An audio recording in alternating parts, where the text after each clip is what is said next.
Hello friends, आप सभी का करियर विनर में स्वागत है।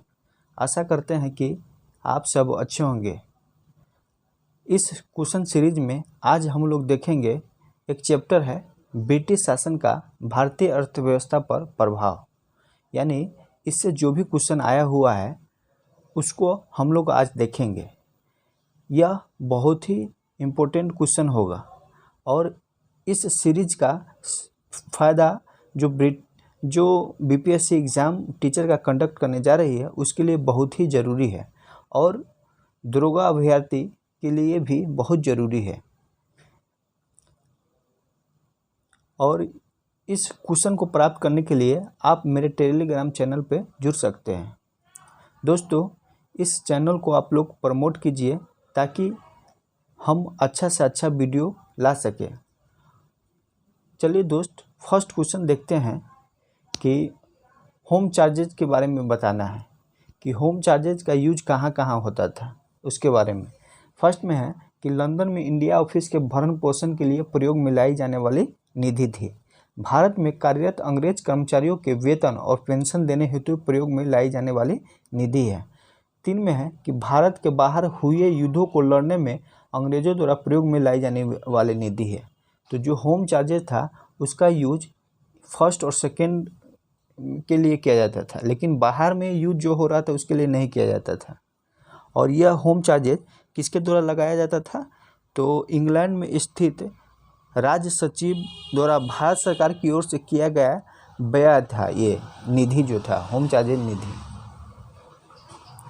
अगला क्वेश्चन है, शब्द इंपीरियल प्रेफरेंस का प्रयोग किया जाता था तो किस लिए किया जाता था? तो ये किया जाता था भारत में ब्रिटिश आयातों को दी गई विशेष रियायतों के लिए किया जाता था। जब कोई वस्तु हम ब्रिटिश से आयात करते थे तो उसमें जो डंपिंग चार्ज था यानी रियायत था, उसको बहुत छूट दिया जाता था। यानी बहुत कम परसेंटेज पे आयात हम लोग करते थे ताकि ब्रिटिश सामान इंडिया में आ सके और फिर यहाँ से कच्चा सामान जो है हम वहाँ ले जा सकते थे। ब्रिटिश ले गया, इसलिए इसका ऑप्शन ए सही है।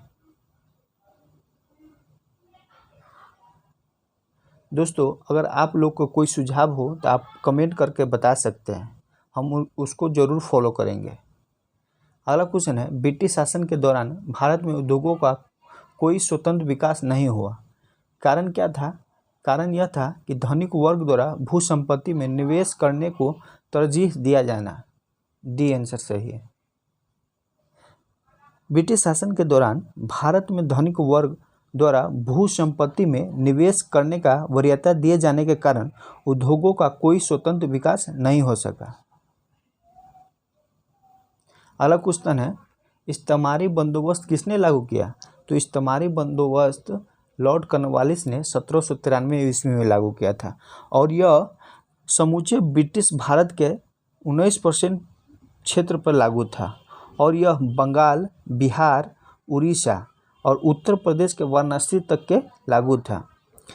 इसे हम इस्तेमारी, जागीरदारी या मालगुजारी भी कहते हैं। यानी जागीरदारी भी कहते हैं, मालगुजारी भी कहते हैं।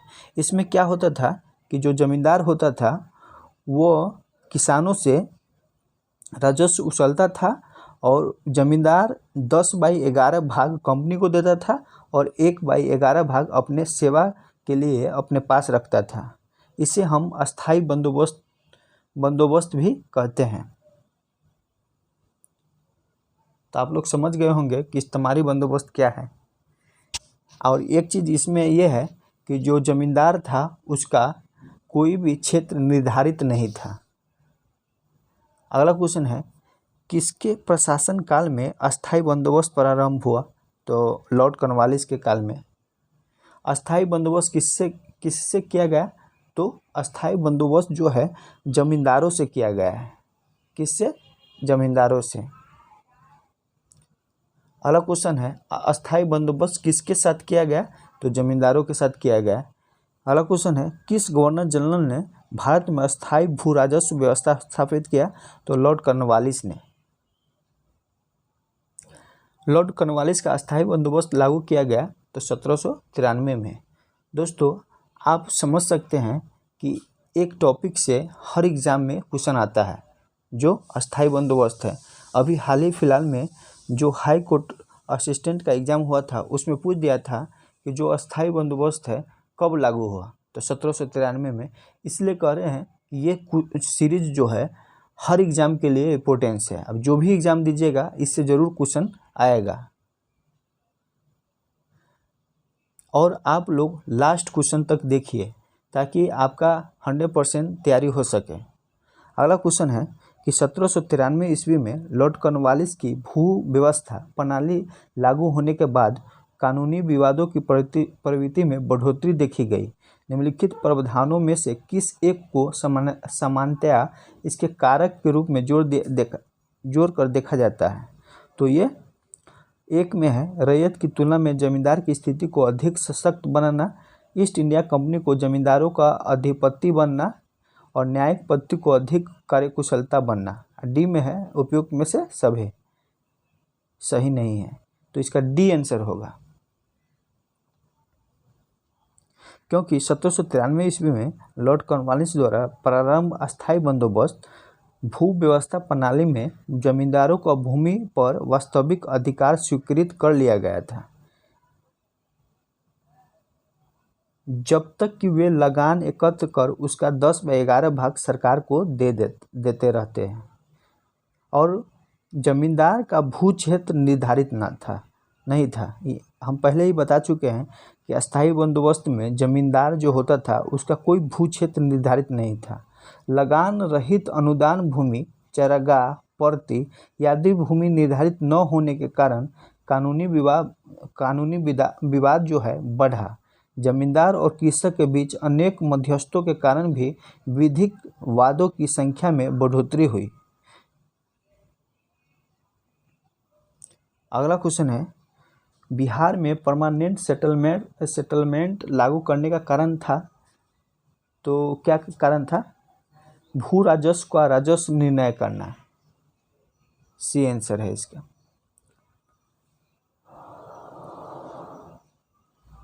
और ये जो अस्थाई बंदोबस्त हो उसी को परमानेंट सेटलमेंट के रूप में स्थापित किया जाता है। इस व्यवस्था को बिहार में लागू करने का मुख्य कारण कंपनी के लिए भू राजस्व की एक निश्चित राशि तय करना था। कंपनी के लिए यानी ब्रिटिश कंपनी के लिए भू राजस्व की एक निश्चित राशि तय करना था, इसीलिए बिहार में परमानेंट सेटलमेंट यानी अस्थाई बंदोबस्त लागू हुआ। अगला क्वेश्चन है रिक्त स्थान की पूर्ति करना है कि बंगाल और बिहार में भूमि पर किराएदारों के अधिकारों को बंगाल किराएदारी अधिनियम द्वारा किया गया। तो बंगाल किराएदारी अधिनियम कब बना? तो 1885 में।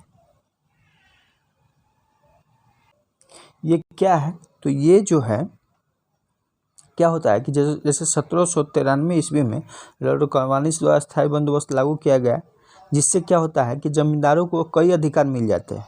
और 19वीं शताब्दी आते आते भूमि की मांग बढ़ने लगी और भूमि मालिकों ने किराए में बढ़ोतरी की। जब भूमि का मांग बढ़ने लगे तो मालिक जो है अपने किराए को बढ़ा देता है।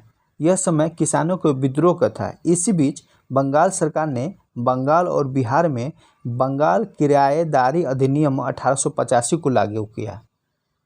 और इस अधिनियम में क्या था कि भूमि मालिकों और किराएदारों के अधिकारों को परिभाषित किया गया। अगला क्वेश्चन है निम्नलिखित में से कौन ब्रिटिश शासन के दौरान भारत में रैयतवारी बंदोबस्त को प्रारंभ किए जाने के संबंध में है? लॉर्ड कॉर्नवालिस, अलेक्जेंडर रीड और थॉमस मुनरो। तो इसमें अलेक्जेंडर रीड और थॉमस मुनरो आता है रैयतवारी व्यवस्था में। 2 और 3 सी सही है। रैयतवारी व्यवस्था क्या था? यह भी एक जैसे अस्थाई बंदोबस्त का ही एक अलग रूप था। रैयतवारी बंदोबस्त जो था अंग्रेजों द्वारा भारत में भू राजस्व वसूली हेतु लागू की गई एक प्रणाली थी। अलेक्जेंडर रीड ने मद्रास प्रेसिडेंसी में सर्वप्रथम 1792 में तमिलनाडु के बड़ा महल क्षेत्र में लागू किया था। सबसे पहले कहाँ लागू किया गया? तमिलनाडु के बड़ा महल में। और कब 1792 में, और किसके द्वारा, तो अलेक्जेंडर रीड के द्वारा। और फिर यह व्यवस्था टॉमस मुनरो ने 1809 ईस्वी में कुछ क्षेत्रों में इसको लागू किया। पहले कहाँ हुआ, तो तमिलनाडु के बरामहल में 1792 में अलेक्जेंडर रीड द्वारा, फिर टॉमस मुनरो द्वारा 1809 में कुछ क्षेत्रों में लागू किया गया। फिर 1820 में इसे मद्रास का गवर्नर बनने पर उसने इसे मद्रास में लागू किया। कौन, टॉमस मुनरो ने। मुनरो के शिष्य एल्फिंस्टन ने इसे बॉम्बे प्रेसिडेंसी में लागू किया। तो यहाँ पे एक बहुत ही इम्पोर्टेंट क्वेश्चन है, अगर पूछ देगा कि जो रैयतवारी बंदोबस्त था मुंबई में कौन लगाया है, तो एल्फिंस्टन है, एल्फिंस्टन। हम यहाँ पे लिख देते हैं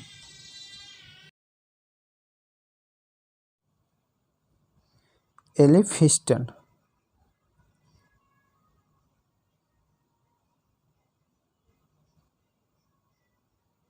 एल्फिंस्टन जो है मुंबई में लागू किया था, तो इसको याद रखिएगा। और मद्रास में कौन लागू किया था, टॉमस मुनरो। और तमिलनाडु के बरामहल क्षेत्र में कौन लागू किया था, तो अलेक्जेंडर रीड। ये 3 गो क्वेश्चन है, यहाँ याद रखिएगा। 1792 में बरामहल क्षेत्र में लागू हुआ, 1809 में मद्रास के कुछ भाग में, लेकिन पूरा मद्रास में जो है 1820 इसमें लागू हुआ। और एल्फिंस्टन जो है इसे बॉम्बे प्रेसिडेंसी में लागू किया। यह जो रैयतवारी व्यवस्था था ब्रिटिश भारत के 51% क्षेत्र पर लागू था। कहाँ कहाँ, मद्रास, बम्बई के कुछ हिस्से और पूर्वी बंगाल और असम और कुर्ग में। बंगाल में तो महलवारी ये व्यवस्था था, अस्थाई बंदोबस्त, लेकिन रैयतवारी व्यवस्था पूर्वी बंगाल में लगाया गया, असम और कुर्ग में। इसको याद रखिएगा, मद्रास, बम्बई के कुछ हिस्सों में, पूर्वी बंगाल, असम और कुर्ग में, और 51%।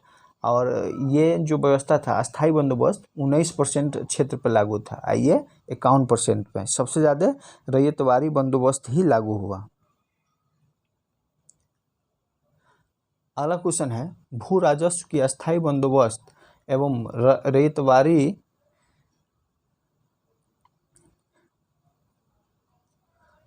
यहाँ पे क्वेश्चन है कि अस्थाई बंदोबस्त और रैयतवारी प्रणाली कहाँ पे लागू हुआ था। अस्थाई बंदोबस्त बंगाल में और रैयतवारी मद्रास में।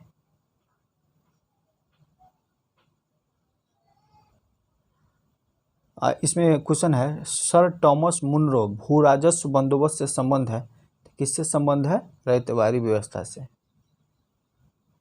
अगला है, ब्रिटिश व्यवस्था में रैयतवारी भू राजस्व संग्रह प्रचलित था। उत्तरी भारत, पूर्वी भारत, दक्षिण भारत, पश्चिम भारत, कहाँ प्रचलित। तो यहाँ पे दो आंसर होगा, दक्षिण भारत में तो था ही और पश्चिम भारत में भी था रैयतवारी व्यवस्था, क्योंकि मुंबई में था। यहाँ 2 आंसर है। अगला क्वेश्चन है, मद्रास के रैयतवारी बंदोबस्त में कौन संबंधित रहा था, तो मुनरो। अगला क्वेश्चन है, रैयतवारी प्रथा प्रारंभ किया था, तो टॉमस मुनरो ने प्रारंभ किया। अगर अलेक्जेंडर रीड आए तो पहले अलेक्जेंडर रीड किया था, क्योंकि 1792 में तमिलनाडु के बरामहल क्षेत्र में किया था। अगला क्वेश्चन है, अंग्रेजों ने रैयतवारी बंदोबस्त कहाँ लागू किया, तो मद्रास और बम्बई प्रेसिडेंसी में लागू किया गया। अगला क्वेश्चन है, अंग्रेजों ने रैयतवारी व्यवस्था सर्वप्रथम आरंभ किया था, कहाँ किया था, तो मद्रास प्रेसिडेंसी में। अगला क्वेश्चन है, रैयतवारी बंदोबस्त के संदर्भ में निम्नलिखित कथनों पर विचार करना है। किसानों द्वारा लगान सीधे सरकार को दिया जाता था, सरकार रैयत को पट्टे देते थे, और कर लगाने के पूर्व भूमि का सर्वेक्षण और मूल्य निर्धारण किया जाता था। तो इसका तीनों सही है। इसमें क्या होता था रैयतवारी व्यवस्था में कि किसान जो है सीधे सरकार को लगान देता था, और सरकार रैयत को यानी किसान को पट्टे देते थे, और कर लगाने के पूर्व भूमि का सर्वेक्षण और मूल्य निर्धारण किया जाता था कि आप इतना दीजिएगा भू राजस्व। ये तीनों सही है। लेकिन अस्थाई बंदोबस्त में क्या होता था, तो अस्थाई बंदोबस्त में क्या होता था, अंग्रेज जो है एक जमींदार को चुन लेता था, और जमींदार राजस्व उछल कर अंग्रेज को देता था, और 1/11 भाग खुद रखता था। अगला क्वेश्चन है, वह कर था जिसके तहत किसान स्वयं भूमि का मालिक होता था और सरकार को भू राजस्व के भुगतान के लिए जिम्मेदार माना जाता था। तो वह प्रथा क्या था? रैयतवाड़ी। अगला क्वेश्चन है, पंजाब भूमि हस्तांतरण अधिनियम कब पारित किया गया? तो ये 1900 ईस्वी में पारित किया गया है।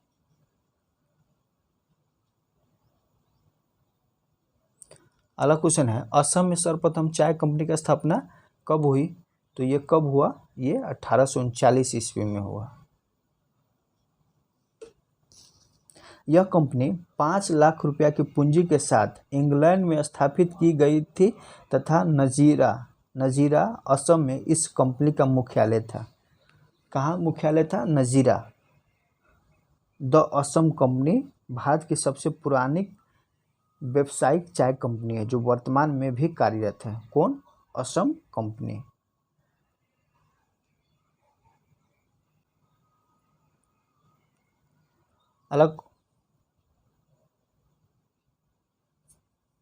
अगला क्वेश्चन है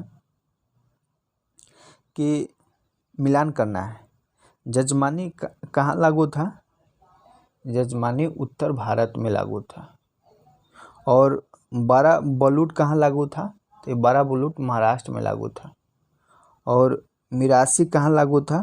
तो ये तमिलनाडु में लागू था। और अडाडे कहाँ लागू था? तो ये कर्नाटक में लागू था। तो इसके अनुसार डी आंसर हो जाएगा।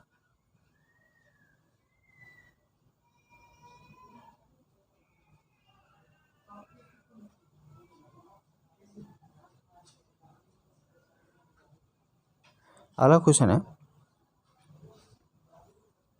ब्रिटिश भारत में सैन्य बल पर केंद्रीय राजस्व का कुल कितना प्रतिशत व्यय होता था?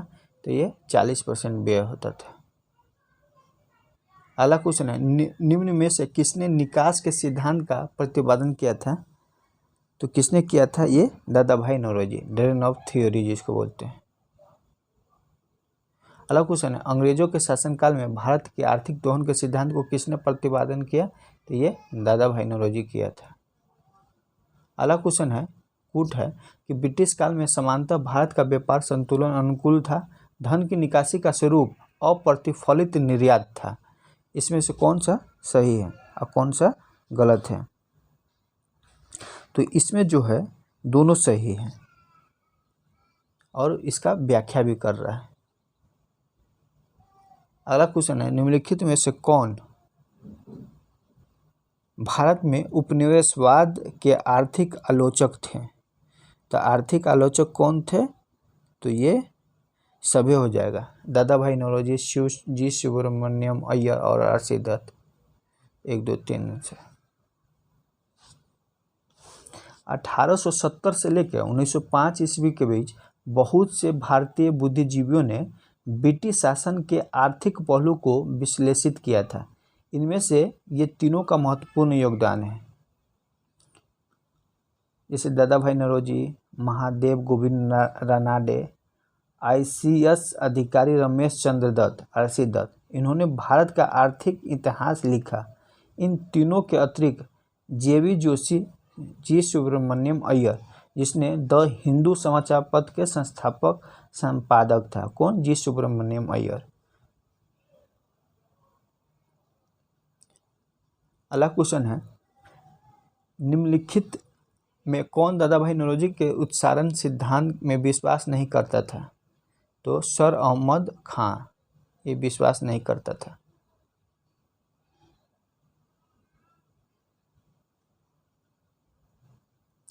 अगला क्वेश्चन है, poverty and un British rule in India नामक पुस्तक किस वर्ष प्रकाशित हुआ? तो ये किस वर्ष प्रकाशित हुआ? 1900 ईस्वी में। अगला क्वेश्चन है, poverty and un British rule in India की पुस्तक किसने लिखी थी? तो ये दादा भाई नौरोजी ने लिखी थी। अगला क्वेश्चन है, ब्रिटिश हाउस ऑफ कॉमन्स में चुने जाने वाले दादा भाई नौरोजी प्रथम भारतीय थे जिन्होंने इस दल के टिकट पर चुनाव लड़ा था। ये उदारवादी दल था। अगला क्वेश्चन है, ब्रिटिश शासन के समय अर्थव्यवस्था को खोखले करने के सिद्धांत के बारे में पुस्तक किसने ली? ये दादा भाई नौरोजी। ये बहुत ही इम्पोर्टेंस है, ज़्यादातर एग्जाम में पूछा जाता है। अनौद्योगिकरण के संदर्भ में निम्नलिखित में कौन सा कथन सही है? यह प्रक्रिया 1813 में प्रारंभ हुई। ईस्ट इंडिया कंपनी के व्यापारिक एकाधिकारों की समाप्ति इस प्रक्रिया को तेज किया। दोनों सही है।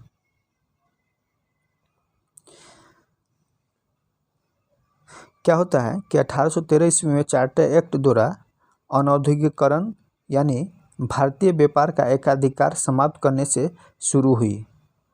कंपनी का जो था भारतीय व्यापार का एकाधिकार समाप्त कब हुआ? मोनोपोली 1813 में। 1833 में नहीं मारिएगा, क्योंकि बिहार दरोगा में ये क्वेश्चन आ चुका है कि कंपनी का मोनोपोली कब समाप्त होता है, तो 1813 में। इससे ब्रिटेन की समस्त प्रजा को पूर्वी विश्व के साथ व्यापार की अनुमति प्राप्त हो गई। जब मोनोपोली खत्म हुआ तो कोई भी व्यापार कर सकता था। इसलिए यहाँ क्या हुआ कि औद्योगिक क्रांति को विस्तार देने के लिए यह काम और आसान हो गया। इससे भारत ब्रिटिश उत्पादों का बाजार बन गया। भारत जो है ब्रिटिश उत्पादों का बाजार बन गया। अगला क्वेश्चन है कि किसने यह विचार किया था कि भारत में ब्रिटिश आर्थिक नीति घिनौनी है? तो कार्ल मार्क्स ने कहा था।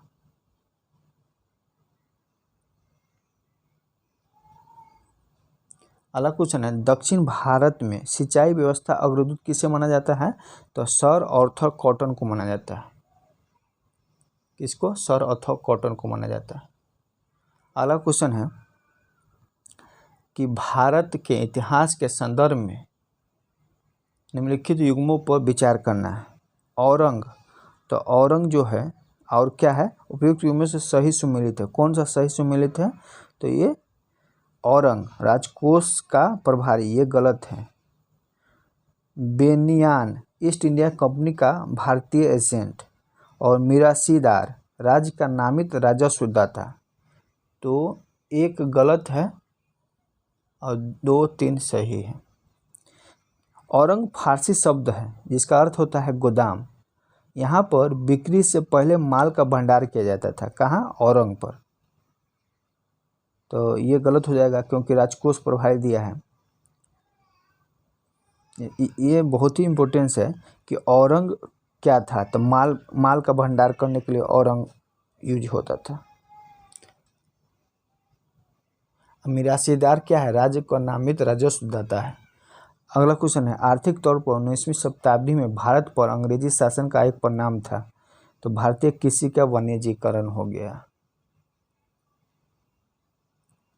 अगला क्वेश्चन है, निम्नलिखित में कौन सा कथन औद्योगिक क्रांति के दौरान 19वीं शताब्दी के पूर्वार्ध में भारत पर पड़े प्रभाव की सही व्याख्या करता है? तो कौन सा? तो भारतीय दस्तकारी उद्योग नष्ट हो गए थे। क्या होता है कि 19वीं शताब्दी में औद्योगिक क्रांति के फलस्वरूप भारतीय कुटीर उद्योग पर बुरा प्रभाव पड़ता है। इस युग को भारत में अनौद्योगिकरण का काल कहा जाता है। इसका कारण क्या था? तो इसका कारण था नीतियाँ, जो अंग्रेज का नीतियाँ था वो। भारत पर मुक्त व्यापार नीति लागू करना, भारतीय माल पर अत्यधिक चुंगी, ब्रिटिश कंपनी द्वारा भारत से कच्चे माल का निर्यात, रेल मार्गों का विकास, विदेशी निर्माताओं के उद्योग लगाने के लिए विशेष सुविधाएं देना इत्यादि सभी कारणों से क्या होता है कि भारतीय परंपरागत दस्तकारी उद्योग का विनाश हो जाता है। और इसी संबंध में कार्ल मार्क्स ने लिखा है कि अंग्रेज घुसपैठिया था जिसने भारतीय खड्डी को तोड़ दिया और चरखे का नाश कर दिया तथा जो देश सूती वस्त्रों के लिए जाना जाता था उसे सूती वस्त्रों से भर दिया। दोस्तों आज इतना ही। फिर हम नेक्स्ट चैप्टर में 1897 की क्रांति के बारे में उससे जो भी क्वेश्चन आया है वो देखेंगे। चलिए दोस्त, आप ठीक है, आप लोग इस वीडियो को शेयर, सब्सक्राइब और लाइक कीजिए और दोस्तों को भी इससे जोड़िए ताकि एग्ज़ाम में उनको भी बेनिफिट हो। Thank you.